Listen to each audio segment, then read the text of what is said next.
Hello everyone, good morning. Welcome to our YouTube channel. आज की प्रमुख समसामयिक घटनाओं में हम लोग डालते हैं एक नज़र। उसमें सबसे पहली जो न्यूज है वो है यूनाइटेड किंगडम के कैरियर स्ट्राइक ग्रुप ने भारतीय नौसेना के साथ अभ्यास शुरू कर दिया है। इसी के साथ में अगली जो न्यूज होगी हमारी वो G20 शिखर सम्मेलन जो होता है उसके तहत पर्यावरण और ऊर्जा मंत्री की वार्ता का आयोजन नेपल्स में किया गया है। नेपल्स कहां है? वो इटली में है। इसके बारे में हम लोग डिटेल में बात करेंगे। केंद्र सरकार ने कोविड-19 के कारण अनाथ हुए बच्चों के पंजीकरण के लिए पोर्टल की घोषणा कर दी है। सरकार ने जीएसटी में कानूनी मुद्दों की समीक्षा शुरू कर दी है। केरल ने विश्वविद्यालय में प्रवेश में ट्रांसजेंडरों के लिए आयु सीमा हटा दी। अभी तक आयु सीमा लगा दी गई थी, उसी को अब हटा दी गई है। केंद्रीय कैबिनेट ने लद्दाख में सेंट्रल यूनिवर्सिटी खोलने को मंजूरी दे दी है। मेघालय में युवा नीति को मंजूरी दे दी गई है। दुनिया का पहला 3D printed steel bridge Amsterdam में खोल दिया गया है। बान की मून को अभी दोबारा फिर से अध्यक्ष चुना गया है, इसीलिए ये भी जो है करंट अफेयर्स में इंपॉर्टेंट हो जाते हैं। डिटेल में देखेंगे। चलते हैं अपने पहले न्यूज की तरफ। यूनाइटेड किंगडम के कैरियर स्ट्राइक ग्रुप ने भारतीय नौसेना के साथ में समुद्री अभ्यास शुरू कर दिया है। ये कैरियर स्ट्राइक ग्रुप क्या है और भारतीय नौसेना में कौन कौन लोग शामिल हैं, ये समुद्री अभ्यास कहां शुरू किया गया, ये सब हम लोग चलिए पॉइंट करके एक एक करके देखते चले जाते हैं। 22 जुलाई 2021 को यूनाइटेड किंगडम का carrier strike group HMS queen Elizabeth, ये नाम याद रखिएगा, HMS क्वीन एलिजाबेथ जो है वो यूके का है और उसी के साथ में भारतीय नौसेना के साथ में 3 दिन की ये बंगाल की खाड़ी में पूछा जा सकता है ये एग्जाम में कि कहां पे हुआ ये, तो बंगाल की खाड़ी में समुद्री अभ्यास में शामिल हो गया है। इसी के साथ में कुछ हम और भी जो इंपॉर्टेंट पॉइंट है वो देखते हैं। पहली बार यूके का यानी कि यूनाइटेड किंगडम का कैरियर स्ट्राइक ग्रुप ये नेतृत्व कर रहा है HMS क्वीन एलिजाबेथ। भारतीय नौसेना के साथ जटिल इंटरेक्शन में शामिल हो रहा है। ये 2 दिवसीय द्विपक्षीय पैसेज अभ्यास, इसका नाम है पैसेक्स, आप यहां पे ध्यान दीजिएगा। पैसेज अभ्यास, ये पूछा जा सकता है कि यूनाइटेड किंगडम और भारतीय नौसेना के साथ में जो समुद्री अभ्यास हुआ था उस अभ्यास का क्या नाम था, तो उसका नाम था पैसेज अभ्यास। यूके की तरफ से किसने नेतृत्व किया था, उसका नाम है HMS क्वीन।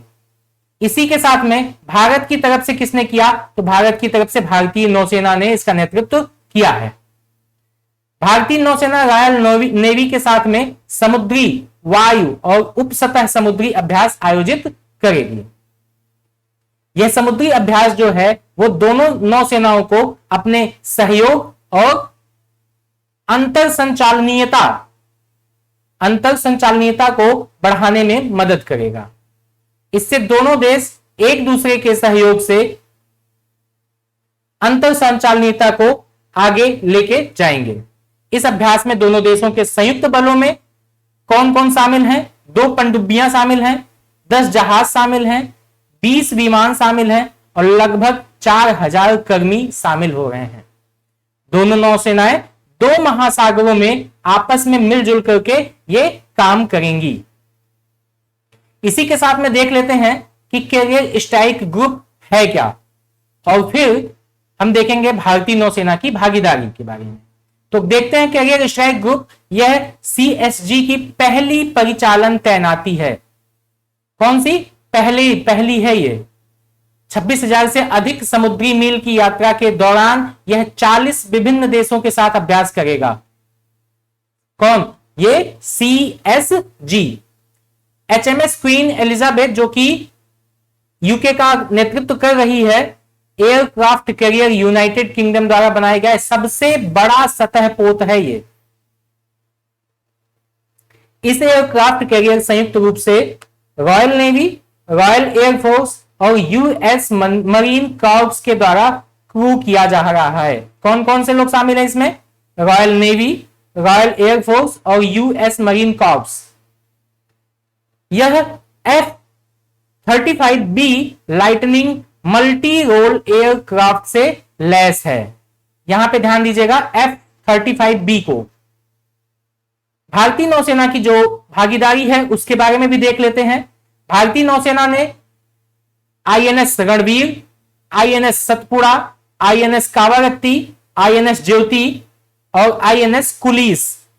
तो रणवीर, सतपुड़ा, कावारत्ती, ज्योति और पुलिस, यानी कि टोटल 5 आईएनएस के साथ ही साथ एक पनडुब्बी भी तैनात की गई है। पैसेक्स के लिए भारत ने P8I विमान भी तैनात किया है, जो लंबी दूरी के समुद्री टोही मिशन और पनडुब्बी रोधी युद्ध में सक्षम है। अब चलते हैं अपने अगले न्यूज की तरफ। G20 पर्यावरण और ऊर्जा मंत्री की वार्ता का आयोजन नेपल्स में किया गया। नेपल्स कहां पर है? नेपल्स इटली में है। आइए डिटेल में देखते हैं। रूस और अमेरिका में जंगल की आग और पश्चिमी यूरोप के विनाशकारी हिस्सों में भयंकर बाढ़। अभी आपने देखा होगा हाल ही में बाढ़ से काफी तबाही मची है इस बार यूरोप में। लगभग 250 से ज्यादा जानें चली गई हैं। 20 देशों के समूह, यानी कि G20 नाम से ही पता चल रहा है, G20 यानी कि 20 देशों के समूह ऊर्जा और पर्यावरण मंत्री इटली के नेपल्स में बातचीत कर रहे हैं। अब उसके जो बातचीत के प्रमुख बिंदु हैं उस पे हम लोग देख लेते हैं। यह बैठकें 3 मुख्य विषयों पर फोकस करके आयोजित की जा रही हैं। वो 3 बातें कौन कौन सी हैं? 3 मुख्य फोकस जिस पर बात चल रही है। पहला कि कपड़ा और फैशन क्षेत्रों में परिपक्व अर्थव्यवस्थाओं को लेकर के उसको बढ़ावा देने के लिए, जैव विविधता को लेकर के और महासागरों के संरक्षण को लेकर के बातचीत चल रही है। तीसरा जो बिंदु है वो है वित्तीय प्रणाली को फिर से संगठित करके सतत विकास को बढ़ावा देना। तो ये 3 बिंदुओं पर बातचीत चल रही है। G20 पर्यावरण, जलवायु और ऊर्जा का बैठक का आयोजन कर रहा है। अब इसमें से जो पॉइंट वाइज हैं उसको हम लोग देख लेते हैं। पहला जो पॉइंट है G20 का, पारिस्थितिकी परिवर्तन को लेकर के राजनीतिक एजेंडा की नीति को तय करना, प्रगति और मानव कल्याण के साथ पर्यावरण संरक्षण को समेटने की बात की जा रही है। महामारी के लिए विज्ञान आधारित समन्वित वैश्विक प्रतिक्रिया को बढ़ावा देने के लिए भी बात की जा रही है। ये थे G20 के प्रमुख बिंदु। अब उसी में कुछ और पॉइंट्स जिस पर बात हो रही है। G20 मंत्रिस्तरीय बैठक अंतरराष्ट्रीय प्रतिनिधि मंडलों और तकनीशियनों के बीच में यह चर्चा हो रही है। किसके किसके बीच में? अंतरराष्ट्रीय जो प्रतिनिधि मंडल हैं और तकनीशियन, इन दोनों लोगों के बीच में चर्चा हो रही है और अनुभवों को आदान प्रदान करके एक मंच प्रदान किया जा रहा है जिससे समृद्ध और सतत भविष्य के लिए प्रभावी, न्याय संगत और समन्वित प्रतिक्रियाओं के लिए कार्य कर रहे हैं। इन सब वर्ड पे थोड़ा सा ध्यान दिया कीजिए, क्योंकि जब मेंस की आंसर राइटिंग करते हैं तो इन्हीं सब वर्ड्स पे ज्यादा फोकस करके लिखा जाता है। 2021 में होने वाले जो अन्य वैश्विक कार्यक्रम हैं वो कौन कौन से हैं? अब देखिए, इसमें जो सबसे पहला है वो है UNFCCC का COP26, CBD का COP15, UNCCD COP15, संयुक्त राष्ट्र खाद्य प्रणाली शिखर सम्मेलन, पारिस्थितिकी तंत्र बहाली पर संयुक्त राष्ट्र का दशक का शुभारंभ और संयुक्त राष्ट्र महासागर सम्मेलन, ये सभी बैठकें 2021 में होने वाली हैं। इसी के साथ में चलते हैं अपने अगले न्यूज की तरफ। केंद्र सरकार ने कोविड-19 के कारण अनाथ हुए बच्चों के पंजीकरण के लिए पोर्टल जारी कर दिया है। इस पोर्टल पे जाकर के रजिस्टर्ड करना होगा या वो खुद ना कर पाए तो अगल बगल के लोग भी इसको पंजीकरण कर सकते हैं।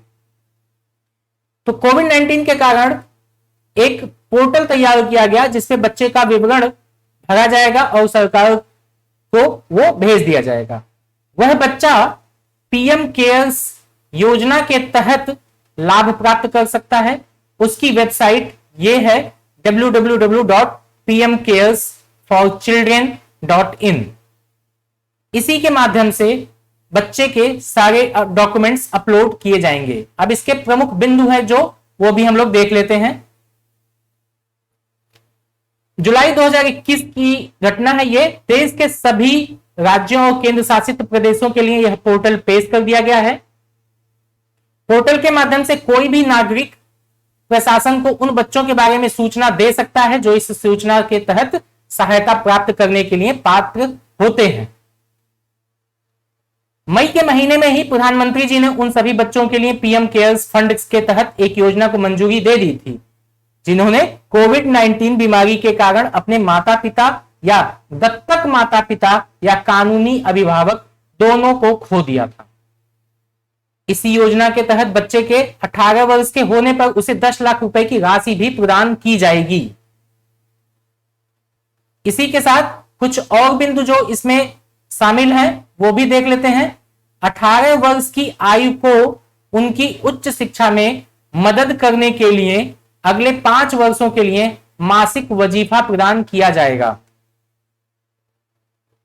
तो आपने देखा कि जब 18 वर्ष की आयु पूरी हो जाएगी तो 10 लाख रुपए मिलेंगे 18 वर्ष की आयु पूरी होने पर, और उसी के साथ में उच्च शिक्षा में मदद करने के लिए अगले 5 वर्ष तक वजीफा भी दिया जाएगा मासिक तौर पर। बच्चा जब 23 वर्ष की आयु प्राप्त करता है तो उसे एक बार एक मुश्त राशि भी प्रदान की जाएगी। उसी के साथ में आयुष्मान भारत योजना के तहत भारत सरकार उनकी स्कूली शिक्षा में भी मदद करेगी और बच्चों को 5 लाख रुपए का स्वास्थ्य बीमा कवर भी प्रदान करेगी। आधिकारिक आंकड़ों के अनुसार पता चलता है कि 1 अप्रैल 2021 और 28 मई 2021 के बीच में कोविड-19 के कारण लगभग 645 बच्चे अनाथ हुए थे। राष्ट्रीय बाल अधिकार संरक्षण आयोग के अनुसार बताया जा रहा है कि इसी दिन के बीच में यानी कि 1 अप्रैल 2020 से लेकर के 5 जून, यहां पे देखिएगा ध्यान दीजिएगा 2020 की बात बताई जा रही है। 1 अप्रैल 2020 से किसने बताई है? राष्ट्रीय बाल संरक्षण अधिकार संरक्षण आयोग ने। तो यह बता रहा है कि 1 अप्रैल 2020 से लेकर के 5 जून 2021 तक 3621 बच्चे कोविड-19 के कारण अनाथ हो जाते हैं और 26,176 बच्चों ने कोविड-19 के कारण कम से कम एक अभिभावक को खो दिया है। एक अभिभावक का मतलब ये कि चाहे माता या फिर पिता को, किसी एक अभिभावक को खो दिया है। कितने बच्चों ने? 26,176 बच्चों ने, और 3621 बच्चों ने दोनों को खो दिया है और ये पूरी तरीके से अनाथ हो गए हैं। अब इसी के साथ चलते हैं अपने अगले न्यूज की तरफ। सरकार ने जीएसटी में कानूनी मुद्दों की समीक्षा शुरू कर दी है। केंद्र ने जीएसटी की कानून की समीक्षा प्रारंभ की है जिससे 2017 में लागू होने के बाद नियमित रूप से सामने आने वाले विभिन्न मुद्दों पर स्पष्टता प्रदान की जा सके। अब देखते हैं कुछ मुख्य बिंदु क्या हैं। यह समीक्षा विभिन्न मुद्दों पर स्पष्टता के लिए की जा रही है जिससे स्पष्ट हो सके कि आखिर प्रॉब्लम आ कहां से रही है। इसी के अलावा छूट के बारे में भ्रम है जो कि एफएमसीजी कंपनियों और उपभोक्ता टिकाऊ कंपनियों के द्वारा अपने डीलरों की प्रतिपूर्ति की जाती है जिससे उत्पादों को कम कीमतों पर बेचा जा सके। तो ये सब जो है इसके मुख्य बिंदु हैं। अगला जो बिंदु है, इस समीक्षा से ही यह पता चलेगा कि कानून कौन कौन से कठिन हो जा रहे हैं जिसकी वजह से कम कीमत पर नहीं उत्पादों को बेचा जा पा रहा है। तो कानूनों को सरल बनाना और लगातार विवादों को कम करने की उम्मीद की जा रही है। इसी के साथ में देखिए, राज्यों और केंद्र सरकारों को जीएसटी से संबंधित जितने मुद्दे हैं उन सभी मामलों से संबंध में उद्योग से कई रिप्रेजेंटेशंस प्राप्त हुए हैं उन्हें इस समीक्षा के माध्यम से संबोधित करने की भी आवश्यकता है। सरकार प्रत्यक्ष और अप्रत्यक्ष कर पर मुकदमेबाजी को कम करने पर भी विचार कर रही है। आपने अभी कल की न्यूज देखी होगी, तो उसमें लगभग 5.25 लाख मुकदमे दर्ज हो चुके हैं। तो इन मुकदमों से बचा जा सके और जो है मुकदमे हो चुके हैं उन पर कम से कम कार्रवाई हो, इस तरफ सरकार का ध्यान है। लेकिन कई मंचों पर जीएसटी विवाद दैनिक आधार पर बढ़ गए हैं। निष्कर्ष के तौर पर देखा जाए तो आधिकारिक जीएसटी परिषद यानी कि जीएसटी काउंसिल को भेजा जाएगा। इसके बाद उनकी प्रतिक्रिया के आधार पर एक विस्तृत प्रस्ताव भी तैयार किया जाएगा और अंतिम निर्णय के लिए परिषद के सामने रखा जाएगा। परिषद ही सब कुछ इसके मामले में करेगी। चलते हैं अपने अगले न्यूज की तरफ। केरल ने एक बहुत बड़ा कदम उठाया है। अपने विश्वविद्यालयों में प्रवेश के लिए जो आयु सीमा लगाई थी उसको हटा दी है। केरल राज्य पहली बार ऐसा कर रहा है। ट्रांसजेंडर कॉलेज के छात्रों के ऊपरी आयु सीमा को हटा दिया है, जो राज्य के विश्वविद्यालय और इसके संबद्ध स्कूलों में उपलब्ध कई शैक्षिक कार्यक्रमों में प्रवेश की मांग कर रहे हैं। देखते हैं अब इसके कुछ प्रमुख बिंदुओं के बारे में। राज्य के विभिन्न स्नातकोत्तर और स्नातक यानी कि एमए और बीए के जो शैक्षिक कार्यक्रमों को लेकर के आगे बढ़ाने की ट्रांसजेंडरों की जो बात की गई है, छात्रों को प्रोत्साहित करने के लिए ऊपरी आयु सीमा को हटाने का निर्णय ले लिया गया है। 2018 में राज्य के अधिकारियों ने विश्वविद्यालयों और संबद्ध स्कूलों के द्वारा चलाए जा रहे सभी कार्यक्रमों में केवल ट्रांस पर्सन के लिए आरक्षित 2 सीटों को मंजूरी दी थी। लेकिन यह फैसला केरल की ट्रांसजेंडर आबादी को सशक्त बनाने के लिए लिया गया था। केरल के अधिकारियों ने ही राज्य के विश्वविद्यालयों को निर्देश दिया था कि वे ट्रांसजेंडर छात्रों के लिए सामने आने वाली मतभेदों से निपटने के लिए ट्रांसजेंडर कवरेज करें। ट्रांसजेंडर कवरेज करने के पीछे जो सीमा लगाई गई थी, आयु सीमा को हटाने का निर्णय ले लिया गया है। केरल जो है भारत का पहला राज्य था जिसने 2015 में ट्रांसजेंडर कवरेज की घोषणा कर दी थी। ट्रांसजेंडर कवरेज ये एक बहुत ही महत्वपूर्ण वर्ड है, थोड़ा ध्यान दीजिएगा यहां पे। निष्कर्ष के तौर पर अगर हम बात करें तो विश्वविद्यालयों में ऊपरी आयु सीमा अलग अलग कार्यक्रम के रूप में भिन्न होती हैं। छात्रों के प्रवेश में बाधा उत्पन्न होती है। इसकी वजह से अगर हम बात करें तो छात्र, आपने अगर प्रवेश लिया होगा किसी डिग्री कॉलेज या किसी भी कहीं पे, तो उसमें क्या होता है कि इस उम्र से ज्यादा के लोग इसमें पार्टिसिपेट नहीं कर सकते हैं किसी कार्यक्रम में या किसी प्रोग्राम में। उसमें उनको प्रवेश से दूर कर दिया जाता है, यानी कि हटा दिया जाता है। तो ट्रांसजेंडरों के संबंध में यह प्रवेश जो आयु सीमा थी उसको हटा दिया गया है। राज्य के विश्वविद्यालयों ने सरकार से ट्रांसजेंडर छात्रों के लिए ऊपरी आयु सीमा को हटाने या इसमें ढील देने का अनुरोध किया था और राज्य के अधिकारियों ने यह सब ध्यान में रखते हुए इसका निर्णय ले लिया है।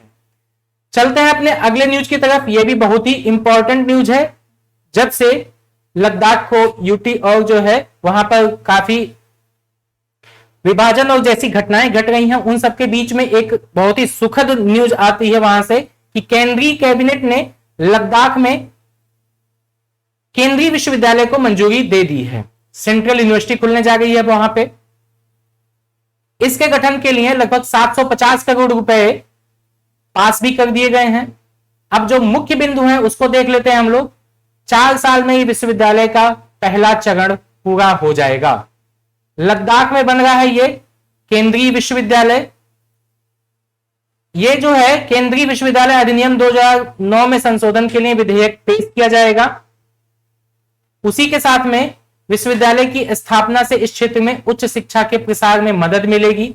स्वाभाविक सी बात है कि जब वहां पर यूनिवर्सिटी खुल जाएगी, सेंट्रल यूनिवर्सिटी, तो तमाम लड़कों को या स्टूडेंट्स को, छात्रों को इधर उधर भटकने के बजाय वहां पर उच्च शिक्षा में प्रवेश पाने और आगे बढ़ने का एक अवसर प्रदान हो जाएगा। केंद्रीय विश्वविद्यालय का जो अधिकार क्षेत्र है वो कारगिल और लेह सहित लद्दाख के पूरे क्षेत्र को कवर करने की पूरी योजना है। अब जो अन्य घोषणाएं हैं उसको भी देख लेते हैं। कैबिनेट के द्वारा एकीकृत बहुउद्देशीय निगम के गठन की भी घोषणा कर दी गई है।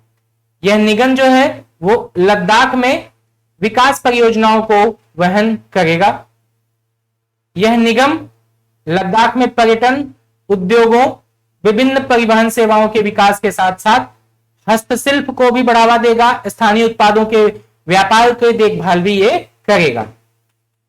यह निगम इस क्षेत्र में बुनियादी ढांचे के विकास में भी सहायता करेगा और लद्दाख की जो प्राथमिक बुनियादी ढांचा निर्माण एजेंसी के रूप में भी ये कार्य करेगा। तो इस तरीके से ये इसकी अन्य जो घोषणाएं हैं वो भी हम लोगों ने देख लिया। चलते हैं अपने अगले न्यूज की तरफ। मेघालय में युवा नीति 2021 को मंजूरी मिल गई है। इस युवा नीति में क्या है, इसका उद्देश्य क्या है, देखते हैं डिटेल में। इस युवा नीति की जो उद्देश्य बनाए गए हैं वो ये है कि राज्य के युवाओं के लिए अपनी पूरी क्षमता हासिल करने और राज्य के कुशल, जिम्मेदार, रचनात्मक और अधिकार प्राप्त सदस्य बनने के लिए एक क्षेत्र बनाना है। इसके जो प्रमुख बिंदु हैं वो क्या क्या हैं? वर्तमान में मेघालय में राज्य के युवाओं के लिए कोई नीति नहीं थी, लेकिन अब इस और वहां के मुख्यमंत्री ने ध्यान दिया। वहां के मुख्यमंत्री हैं कोनराड संगमा और वहां की जो आबादी है 31% आबादी वो 15 से 29 वर्ष के आयु वर्ग के लोग वहां पर पाए जाते हैं, जिसमें उत्पादकता को लेकर के भविष्य की ओर ले जाने के लिए इस नीति की बहुत आवश्यकता दिखाई पड़ रही थी।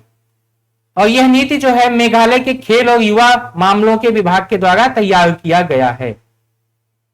इसी के साथ में देखिए यह नीति प्रति व्यक्ति जीएसडीपी के साथ ही साथ SDG ranking, sustainable development goal ranking के आधार पर 10 वर्षों में राज्य को 10 राज्यों में स्थान देने के लिए मेघालय सरकार के दृष्टिकोण के अनुरूप इसको बनाया गया है।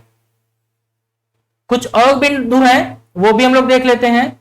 इस नीति का जो उद्देश्य है वो 9 प्रमुख चिन्हित क्षेत्र किए गए, उन्हीं को लेकर के बात की जा रही है। पहली बात है शिक्षा को लेकर के, दूसरा है परामर्श और सलाह, तीसरा है स्वास्थ्य, चौथा खेल, रोजगार, कौशल और विकास और उद्यमिता, नेतृत्व, सांस्कृतिक और रचनात्मक उद्योग, समावेश और पर्यावरण जागरूकता। ये टोटल 9 बिंदु जिन पर जो है युवा नीति का उद्देश्य इस पर फोकस करता है। इस नीति के प्रदर्शन के संकेतकों को 10 विभागों को मैप में किया गया है। ये जो 10 विभाग हैं उनमें तिमाही, द्विवार्षिक और वार्षिक इस रूप से मापे जाएंगे और इस नीति की जो सफलता और कार्यान्वयन विभिन्न प्रदर्शन संकेतकों पर आधारित होती है, जिसमें मानव संसाधन विकास, बुनियादी ढांचे का निर्माण और अपग्रेडेशन, जागरूकता अभियान और विभिन्न जो अन्य पैरामीटर इसमें शामिल किए गए हैं। चलते हैं अब इसी में अगले बिंदु की तरफ। यह नीति जो है परिणामोन्मुखी होगी। परिणामोन्मुखी जो है ये तो स्वाभाविक सी बात है, कुछ ना कुछ परिणाम तो आएंगे ही उसके। बस ये है अगर सकारात्मक परिणाम आते हैं तो ये वहां से सभी राज्यों को एक नेतृत्वकर्ता के तौर पर मान करके सभी राज्यों में इसको अप्लाई करने की मांग की जानी चाहिए। मेघालय के बारे में जान लेते हैं। मेघालय में क्या है कि मेघालय की जनसंख्या कितनी है? 38.29 लाख, जिसमें से 74% से अधिक 35 वर्ष से कम आयु वर्ग के लोग यहां पर हैं। 5 वर्ष से 14 आयु वर्ष के जो लोग हैं उस कार्यक्रमों पर भी जोर दिया जा रहा है।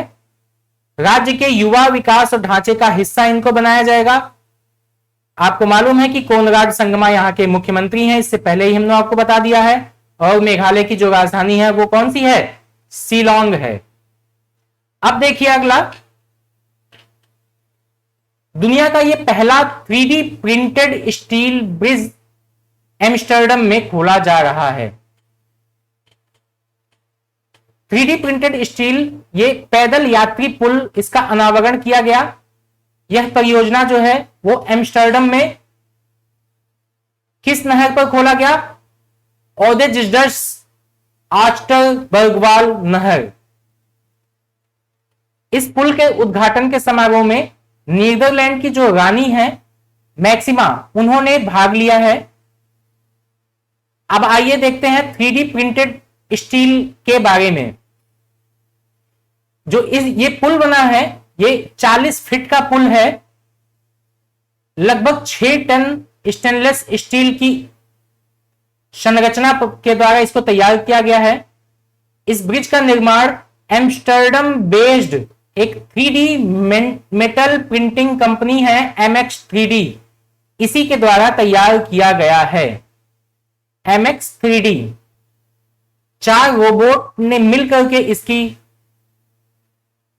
पूरी प्रिंटिंग की प्रक्रिया में 6 महीने लगाए हैं। और इस पुल को जॉरिस लॉर्मन लैब के द्वारा डिजाइन किया गया था और पहली बार 2018 में डच डिजाइन वीक के दौरान इसका अनावरण किया गया था। 2019 में कई लोड टेस्टिंग राउंड किए जाने के बाद 2020 की शुरुआत की संरचना को स्थापित करने की योजना थी। वहां पर नहर में चल रहे कार्यक्रम की वजह से इस पुल की स्थापना में देरी भी हुई है, लेकिन फाइनली वहां पर निर्माण हो गया। अब पुल का कार्यकाल वो भी देख लेते हैं कि ये जो 3D पुल बनाया गया है स्टेनलेस स्टील का, इसके ढांचे को MX 3D स्मार्ट ब्रिज नाम दिया गया है। जो कंपनी का नाम था MX 3D, उसी से MX 3D स्मार्ट ब्रिज नाम निकला। यह कम से कम 2 साल तक बना रहेगा और नहर पर फैले पिछले फुटब्रिज का नवीनीकरण किया जा रहा है। अपने 2 साल के कार्यकाल के दौरान यह पुल एक जीवित प्रयोगशाला के रूप में कार्य करेगा। जीवित प्रयोगशाला का मतलब यह है कि यहां पर 2 इंस्टीट्यूट, एक तो एलन ट्यूरिंग इंस्टीट्यूट के डेटा सेंट्रिक इंजीनियरिंग प्रोग्राम और दूसरा इंपीरियल कॉलेज लंदन और तीसरा कैम्ब्रिज विश्वविद्यालय के शोधकर्ताओं के द्वारा वास्तविक समय में इसके प्रदर्शन का विश्लेषण और निगरानी की जाएगी। तो यह थी इसकी विशेषता। चलते हैं अपने अगले न्यूज की तरफ। बान की मून, संयुक्त राष्ट्र के जो पूर्व महासचिव बान की मून को एक बार फिर से अंतरराष्ट्रीय ओलंपिक समिति के, ध्यान दीजिएगा यहां पे, अंतरराष्ट्रीय ओलंपिक समिति के नैतिकता आयोग के अध्यक्ष, ठीक है। इससे पहले क्या थे? संयुक्त राष्ट्र के पूर्व महासचिव रह चुके हैं बान की मून। ये भी ध्यान दीजिएगा, इसको भी याद रखिएगा। हो सकता है कि अगर एग्जाम में यह पूछ ले कि बान की मून के बारे में क्या सही है और क्या गलत, तो बान की मून के बारे में क्या सही है और क्या गलत कथन का चुनाव कीजिए। तो एक कथन तो यही हो गया कि ये संयुक्त राष्ट्र के पूर्व महासचिव थे। दूसरा कथन दे देगा कि ये वर्तमान में अंतरराष्ट्रीय ओलंपिक समिति के नैतिकता आयोग के अध्यक्ष हैं। तीसरा दे देगा कि ये संयुक्त राष्ट्र के 5वें महासचिव थे। चौथा कथन दे देगा कि इनका जो कार्यकाल था या इनका जन्म जो है वो चाइना में हुआ था या चीन में हुआ था। तो सही कथन चुनना है या फिर इस तरीके से क्वेश्चन हो कि कथन जो ए ऑप्शन है उसमें ए बी सी सही है, बी ऑप्शन में बी सी डी सही है, या सी ऑप्शन दे दे कि केवल ए बी सही है और डी ऑप्शन दे दे कि केवल सी डी सही है। तो देखिए बान की मून के बारे में पहला कथन कि संयुक्त राष्ट्र के पूर्व महासचिव थे, यह तो सही है। दूसरा जो है वो अंतरराष्ट्रीय ओलंपिक समिति के नैतिकता आयोग के अध्यक्ष हैं, यह भी कथन सही हो जाएगा। तीसरा देखिए पांचवें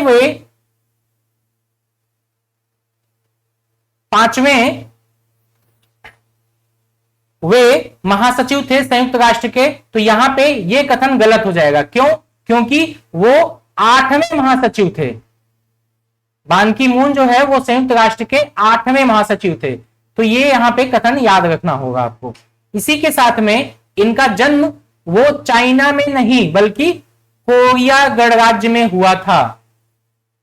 तो बान की मून से संबंधित ये प्रश्न इस तरीके से बन सकते हैं, इसीलिए इसको याद करने की पूरी कोशिश कीजिए, ध्यान रखने की पूरी कोशिश कीजिए, क्योंकि संयुक्त राष्ट्र से संबंधित ये प्रश्न बन जाता है, तो इसको ध्यान रखने की ज्यादा जरूरत है। चलिए आइए अब हम देख लेते हैं इनके बारे में डिटेल में। तो इसमें क्या है कि सबसे पहले देखिए कि ये जो है संयुक्त राष्ट्र के पूर्व महासचिव थे, उसी के साथ में एक बार पुनः इनको राष्ट्रीय ओलंपिक समिति के नैतिकता आयोग के अध्यक्ष के तौर पर चुन लिया गया है। 2017 में नैतिकता आयोग के अध्यक्ष की भूमिका ये निभा रहे हैं और वे अगले 4 साल तक इस पद पर बने रहेंगे। ये देखिए यहां पर संयुक्त राष्ट्र के वो 8वें महासचिव थे। 1 जनवरी 2007 से 31 दिसंबर 2016 तक संयुक्त राष्ट्र के महासचिव के तौर पर इन्होंने काम किया है।